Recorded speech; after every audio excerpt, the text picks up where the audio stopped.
प्रवृत्तिं च निवृत्तिं च जनाना विदुरासुराः ना शौचं नापि चाचारो न सत्यं तेषु विद्यते।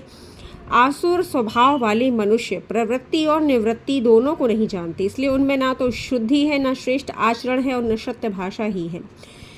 अर्थात ना तो वे कर्तव्य जो किए जाने चाहिए वो कर्म करेंगे और ना ही उनसे निवृत्त हो पाएंगे और ना ही वह वेदों को जानने वाले होंगे, है ना। और जो मनुष्य शौच अर्थात शुद्धि नहीं रख सकते, ना भीतर ना बाहर, ना ही आचार विचार किसी प्रकार का और ना ही सत्य भाषा करेंगे, तो आसुर स्वभाव वाले मनुष्य प्रवृत्ति और निवृत्ति दोनों को नहीं जानते, इसलिए उनमें ना तो शुद्धि है और न श्रेष्ठ आचरण है और न सत्य भाषा ही है। मित्रों, अगर देखा जाए तो कलयुग का प्रभाव भी यही है। लोग जो हैं वह असत्य भाषी हो चुके हैं, उनमें स्वयं के प्रति अहंकार का भाव इतना प्रबल हो चुका है कि वह दूसरों को घृणित भाव से देखते हैं, तुच्छ भाव से देखते हैं। स्वयं में ही बुद्धिमान है, स्वयं में ही बलवान है, स्वयं में ही श्रेष्ठ हैं, स्वयं के सामने दूसरों को कुछ नहीं समझते हैं। यह कलयुग का ही प्रभाव है।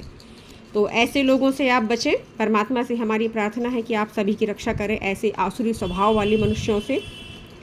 असत्यं प्रतिष्ठं ते जगदाहुरनीश्वरम अपरस्पर संभूतम किमन्यत् काम हेतुकम। वे आसुरी प्रकृति वाले मनुष्य कहा करते हैं कि जगत आश्रय रहित है, सर्वथा असत्य और बिना ईश्वर के अपने आप केवल स्त्री पुरुष के संयोग से उत्पन्न है, अतएव केवल काम ही इसका कारण है। तो जो आसुरी स्वभाव अर्थात दैत्य प्रकृति वाले मनुष्य हैं वह क्या कहते हैं कि जगत आश्रय रहित है, इसका धारण करता कोई नहीं है, इसको चलाने वाला कोई नहीं है। वह परम शक्ति की भी अवहेलना करते हैं, वह परम एक परमात्मा की भी अवहेलना करते हैं। वे मानते ही नहीं कि कोई ईश्वर है। वे क्या कहते हैं कि स्त्री पुरुष के संयोग से उत्पन्न हो रहा है जो भी प्रकृति आगे बढ़ रही है, और ऐसा हमने इस कलयुग में सुना भी है, अनेकों के मुख से सुना है। तो इन्हें आसुरी प्रकृति वाले मनुष्य कहा जाता है। अब आप ध्यान रखिए, जब भी आपके सामने ऐसे भाषी लोग, इस तरह की भाषण बोलने वाले, जब भी इस तरह की भाषा का उपयोग करने वाले लोग आए तो समझ लीजिए बोलने की आवश्यकता नहीं है उनसे, लेकिन जान लीजिए कि वह आसुरी स्वभाव के हैं, आसुरी प्रकृति वाले मनुष्य हैं जो केवल असत्य बोलते हैं, जगत को भी असत्य बोलते हैं। क्यों? क्योंकि चक्र तो चल रहा है, व्यक्ति आ रहे हैं और जा रहे हैं, परमात्मा स्थित है। और जो ये कहते हैं कि मैं तो आत्मा हूँ इसलिए संसार से मुझे कोई लेना देना नहीं, तो वह ये जान ले कि जब तक संतुलन स्थापित नहीं होगा तब तक अध्यात्म पूर्ण नहीं होता है। अर्थात संसार में और जो आत्मा है अध्यात्म, उसमें संतुलन स्थापित करेंगे तभी मोक्ष की प्राप्ति होती है, ऐसे ही मोक्ष की प्राप्ति नहीं हो जाती है। एतां दृष्टिं वष्टभ्य नष्टात्मानो अल्पबुद्धयः प्रभत्यनुयुग्रकर्माणः शयाय जगतो अहिताः। इस मिथ्या ज्ञान का अवलंबन करके जिनका विवेक नष्ट हो गया है और जिनकी बुद्धि मंद है, वे सबका अपकार करने वाले क्रूर कर्मी मनुष्य केवल जगत के नाश के लिए ही प्रवृत्त होते हैं। जिनका मिथ्या ज्ञान का अवलंबन, इस मिथ्या ज्ञान का अवलंबन करके जिनका विवेक नष्ट हो चुका है, अर्थात बुद्धि तो बहुत दूर की बात है, विवेक ही नष्ट कर दिए है उन्होंने। अब जो मंद बुद्धि है, थोड़ी बहुत जो प्राप्त है बुद्धि, उससे वे सबका अपकार करते हैं, सबका बुरा करते रहते हैं, सबके प्रति द्वेष और घृणा का भाव रखते हैं। और क्रूर कर्मी मनुष्य केवल जगत के नाश के लिए ही प्रवृत्त होते हैं। वह प्रकृति का भी विनाश करते हैं, क्योंकि स्वयं का विनाश कर चुके हैं, तो वह स्वयं से जुड़ी हुई प्रत्येक वस्तु, व्यक्ति और स्थान जहाँ भी वह रहेंगे, जो भी उनसे जुड़ा होगा, सबका विनाश करेंगे वो। तो अगर आपको पिछले वीडियोस में याद हो तो भगवान श्री कृष्ण ने कहा भी है कि जिनकी चेतना नष्ट हो चुकी है या जो बहुत मंद चेतना के प्राणी हैं, अल्प चेतना के प्राणी हैं, वह हमेशा इसी तरह के कर्म करते हैं। वह तू तेरा मेरा हमेशा करते रहेंगे। काममाश्रित्य दुष्पूरं दम्भमानमादान्विताः मोहाद् गृहीत्वा सद्ग्राहान् प्रवर्तन्ते अशुचिर्विताः चिन्तां परिमेयां च प्रयत्नलयान्तमुपाश्रिताः कामोपभोगपरमा एतावदिति निश्चिताः।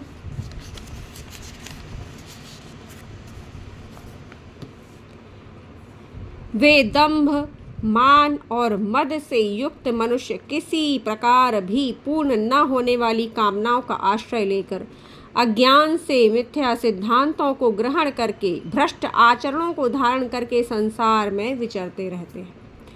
वे दंभ अर्थात पाखंड और मान और मद से युक्त अहंकार से युक्त मनुष्य, झूठा मान, आप उन्हें बिल्कुल प्रशंसा मत करिए, आप उन्हें कोई भी किसी भी तरह का मान सम्मान मत दीजिए। वे स्वयं में ही अभिमानी बने घूमेंगे, स्वयं में ही अपने आप को श्रेष्ठ मानकर बैठेंगे।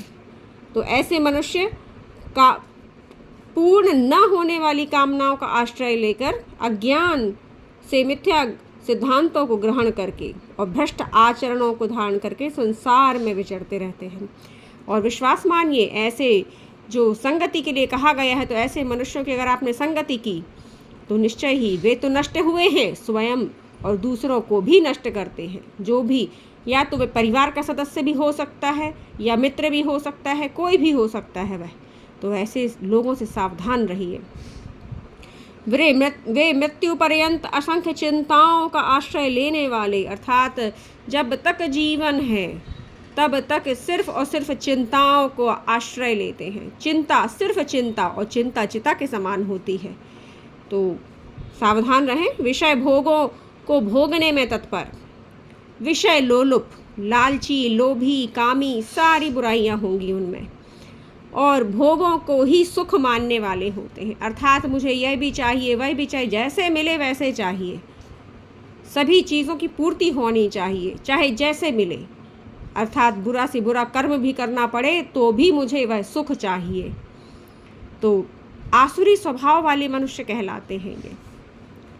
आशापाशशतैर्बद्धाः कामक्रोधपरायणाः ईहन्ते कामभोगार्थन्मन्यायेनार्थसञ्चयान्। वे आशा की सैकड़ों फांसियों में बंधे हुए हैं, काम और क्रोध के वशीभूत होकर विषय भोगों के लिए अन्याय पूर्वक पद का संग्रह करने की चेष्टा करते हैं।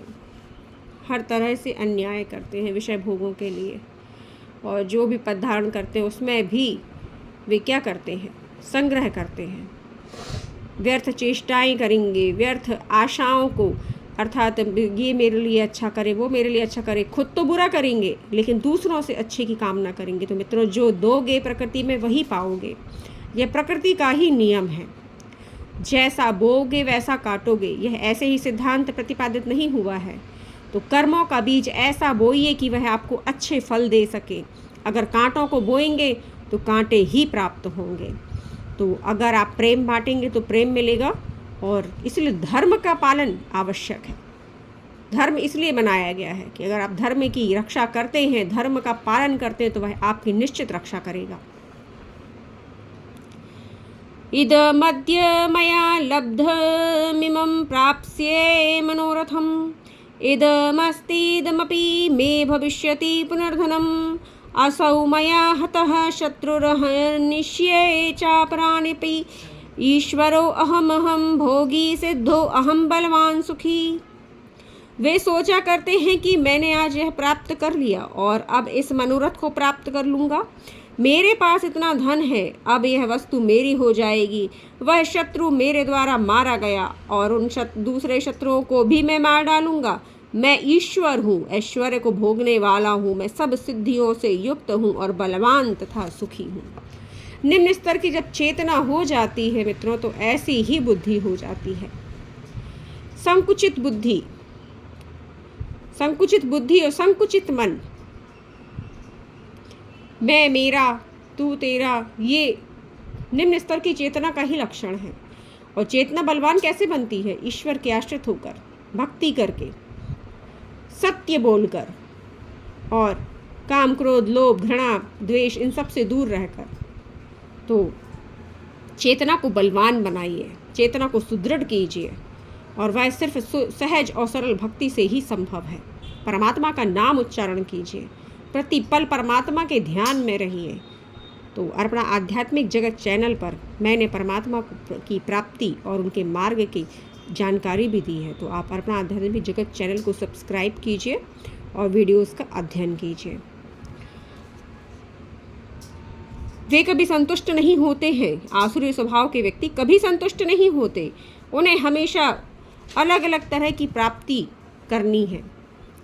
अभी आज इतना धन है, कल और धन मिलेगा, कल और धन की प्राप्ति हो जाएगी, फिर वही वस्तु मेरी हो जाएगी, फिर वह मेरे शत्रु जो एक मारा गया है, अब मैं दूसरे शत्रुओं को भी मार डालूंगा, मैं ही ईश्वर हूँ, ऐश्वर्य को भोगने वाला हूँ, सब सिद्धियों से युक्त हो चुका है वह, और बलवान और सुखी हो चुका है। तो ऐसे मनुष्यों से सावधान है, क्योंकि इनका अहंकार नष्ट होने वाला होता है।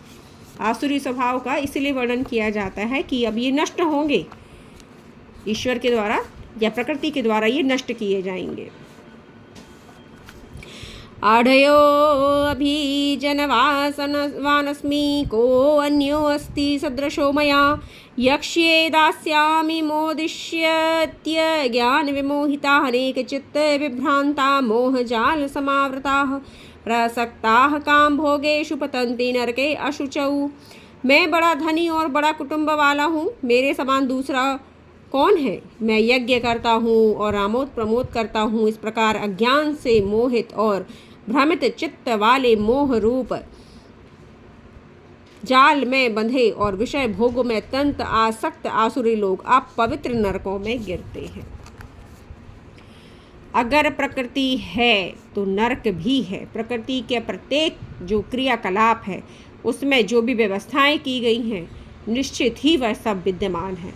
और जब आप स्वयं का साक्षात्कार करते हैं, कब? जब आपकी बुद्धि शुद्ध, मन निर्मल, चित्त शांत होगा, मैं जो झूठा मैं है उससे रहित हो जाएंगे, तब आप स्वयं तक जो सत्य है वहाँ तक पहुँच पाएंगे। तब आपके लिए सिर्फ और सिर्फ मात्र एक परमात्मा होगा और आपको सब कुछ समझ आएगा प्रकृति का। और यह जो आपकी सहायता में तत्पर हैं वह परमात्मा ही है। यह कोई स्त्री या पुरुष रूप में नहीं है, अर्थात स्त्री तत्व भी है, पुरुष तत्व भी है, लेकिन वह परमात्मा इन सब से परे है। तो प्रकृति में तो स्त्री तत्व भी है, पुरुष तत्व भी है, परम पुरुष का भी वर्णन है, पुरुषोत्तम का, और परम आद्य शक्ति का भी वर्णन है। तो आपको सभी के दर्शन होंगे और सभी सहायक हैं। अगर आप भक्त बनते हैं तो ये सभी आपकी सहायता करते हैं, लेकिन अगर आप विपरीत जाते हैं तो ये सभी आपको नष्ट करने में तत्पर भी हैं, क्योंकि यही इनका कर्म भी है। जो भी आसुरी भाव वाले हैं उन सब को नष्ट करना ये इनका कर्म है।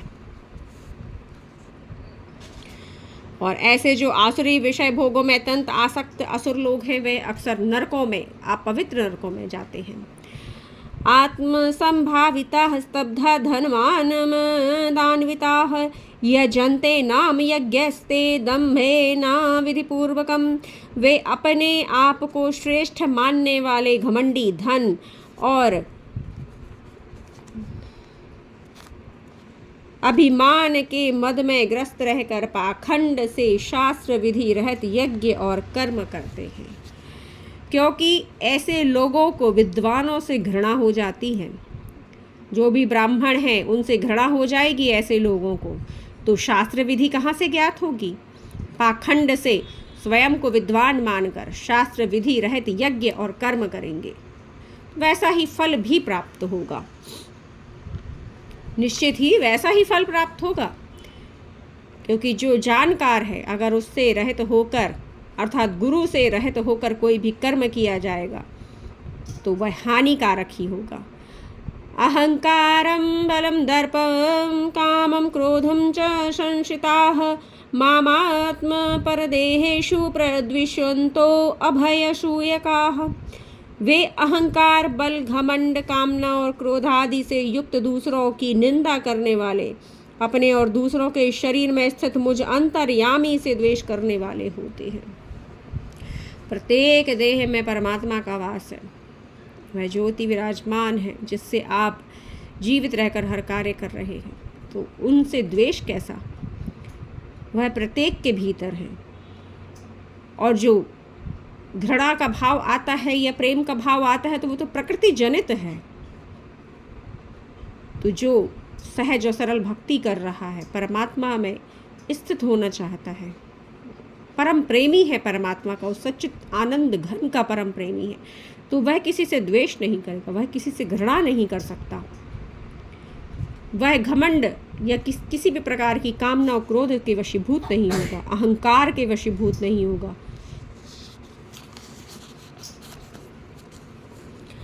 तानहं द्विषतः क्रूरान् संसारेषु नराधमान् क्षिपाम्य जस्त्रमशुभासुरीष्वेव योनिषु।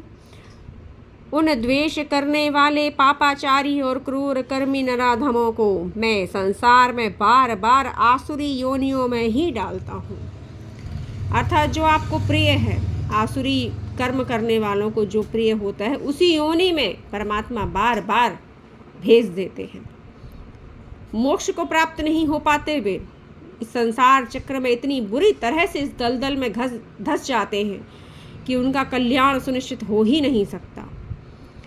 हो सकता है कभी कोई ऐसा पुण्य जागृत हो जिसमें वे परमात्मा की भक्ति कर पाएँ, तो एक जिस तरह से कीचड़ में कमल खिलता है उसके समान हो जाते हैं, वह उस कमल के समान, और भक्ति कर पाते हैं। अन्यथा इनकी जो योनि दर योनि आसुरी स्वभाव इनका प्रबल होता जाता है और भी नष्ट हो जाते हैं, पूर्ण रूप से नष्ट हो जाते हैं ऐसे जीव। आसुरी योनि मापन्ना मूढ़ा जन्मनि जन्मनि माम प्राप्येव कौन्तेय ततो यान्त्यधमां गतिम। हे अर्जुन, इस प्रकार वे मूढ़ मुझको न प्राप्त होकर बारंबार आसुरी योनियों को प्राप्त होते हैं और फिर घोर नरक में रहते हैं। नरक की पीड़ा को सहन करके भोग भोग कर फिर आते हैं वापस, फिर आसुरी योनि में प्रवृत्त होते हैं, फिर आसुरी स्वभाव से प्रवृत्त होते हैं, और बस यही क्रम उनका चलता रहता है। न तो वे अपनी चेतना का बलवान बना पाते हैं, क्योंकि हर जन्म में वे अपनी चेतना को नष्ट कर रहे होते हैं, तो बलवान कहाँ से होगी। चेतना को बलवान बनाने के लिए ही यह धर्म बनाया गया है। धर्म पूर्वक आचरण करने वाले की चेतना और उनका तेज बढ़ता जाता है, कभी नष्ट नहीं होता, क्योंकि वे स्वयं का तो कल्याण करते ही हैं, वह दूसरों के भी कल्याण को करने वाले हो जाते हैं, अर्थात दूसरों को कल्याण की राह पर चलाने वाले हो जाते हैं, उनका मार्गदर्शन करने वाले हो जाते हैं। त्रिविध नरकस्येदं द्वारं नाशनमात्मनः कामः क्रोधस्तथा लोभस्तमा तस्मादेत त्रयं त्यजेत। काम, क्रोध तथा लोभ, ये तीन नरक के द्वार हैं। इन तीनों ही आत्मा को गिराने वाले और त्यागने योग्य हैं। जीवात्मा जो कही जाती है मित्रों, उस पर बहुत प्रभाव पड़ता है। जो परमात्मा तत्व है उस पर तो प्रभाव नहीं पड़ता, किंतु जो आपकी जीवात्मा है, वह कण रूपी जो आपको मिला है परमात्मा का, उस पर बहुत प्रभाव पड़ता है। मित्रों सावधान हो जाइए। यह जो जीवात्मा है, जीव है, यह अगर काम, क्रोध, लोभ के वशीभूत हो जाए तो नरक के द्वार हैं ये तीन, और ये तीनों ही आत्मा को गिराने वाले और त्यागने योग्य हैं, क्योंकि आप निश्चित ही भवसागर में नीचे की ओर जा रहे हैं।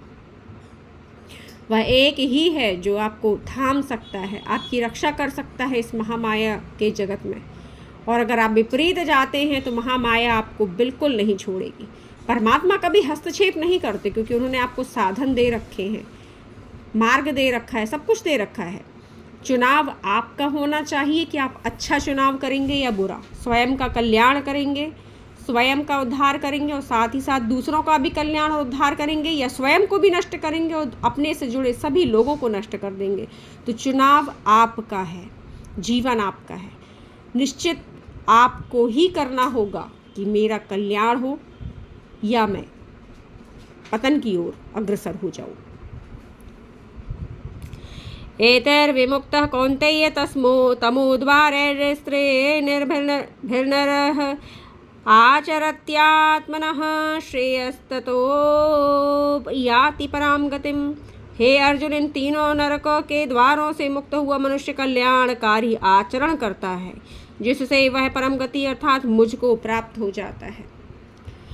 मित्रों, अगर आप अच्छा कर्म कर रहे हैं तो आपकी व्याकुलता भीतर नहीं होगी, आपके भीतर शांति होगी, मन बुद्धि चित्त सब कुछ शांत होगा, संतुष्टि आएगी। तो समझ लीजिए आप सही मार्ग पर हैं।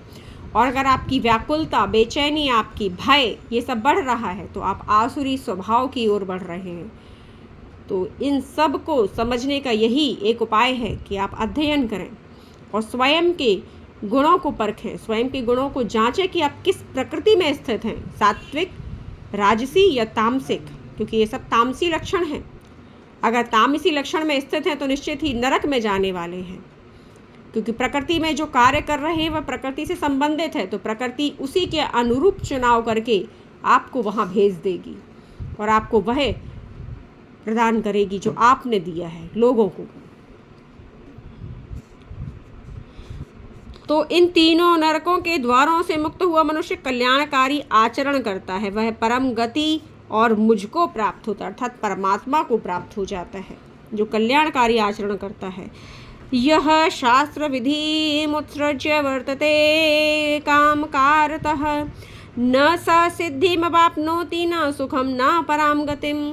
जो पुरुष शास्त्र विधि को त्याग कर अपनी इच्छा से मनमाना आचरण करता है वह न सिद्धि को प्राप्त होता है और न परम गति को न सुख को। शास्त्र इसलिए बताए गए हैं, परमात्मा ने जो अपने अनुयायियों को बताया है और ऐसे बुद्धि प्रेषित की है ताकि समाज का और जीव का कल्याण हो सके, उसका पतन ना हो। तो शास्त्रों से रहित आचरण मत कीजिए। जो शास्त्रों में विधि बताई गई है वह आपके कल्याण के लिए ही बताई गई है। अग्रसर रहिए, उसी ओर अग्रसर रहिए, क्योंकि घोर कलयुग में पंडितों का तो अनादर हो ही रहा है, जो जानबकार है उसका अनादर हो रहा है, जो ब्रह्म को जानने वाला उसका अनादर हो रहा है, ढोंगी कहा जाता है। निश्चित ही ढोंगी भी हैं, ऐसा मैं नहीं कहती कि ढोंगी नहीं है, पाखंडी नहीं है, निश्चित है, क्योंकि घोर कलयुग है, वेश बनाकर बहुत से घूम रहे हैं, परंतु सच्चे लोग भी हैं। तो जब तीन प्रकार की प्रकृति है तो तीनों प्रकार के परिपूर्ण होंगे। तो तीनों प्रकार के गुणों में कौन सा गुण आपके लिए कल्याणकारी है, कौन सा वेश कल्याणकारी है, तो इसका चुनाव भी आप ही को करना होगा। तो परखना सीखिए और जांच करना सीखिए। तस्मात् शास्त्रं प्रमाणं ते कार्याकार्य व्यवस्थितौ ज्ञात्वा शास्त्र विधानोक्तं कर्म कर्तुमर्हसि। इससे तेरे लिए इस कर्तव्य और अकर्तव्य की व्यवस्था में शास्त्र ही प्रमाण है, ऐसा जानकर तू शास्त्र विधि से नियत कर्म ही कर। अर्थात क्या उचित है क्या अनुचित है ये शास्त्र विधि ही बताती है। तो शास्त्रों के अनुसार इसलिए शास्त्रों का अध्ययन बहुत आवश्यक है। परमात्मा की शरण में जाकर स्वाध्याय करना बहुत आवश्यक है। ओम तत्सदिति श्रीमद्भगवद्गीतासु उपनिषत्सु ब्रह्मविद्यायां योगशास्त्रे श्रीकृष्ण अर्जुन संवादे दैवासुर संपद विभाग योगो नाम षोडशोऽध्यायः सम्पूर्णम्।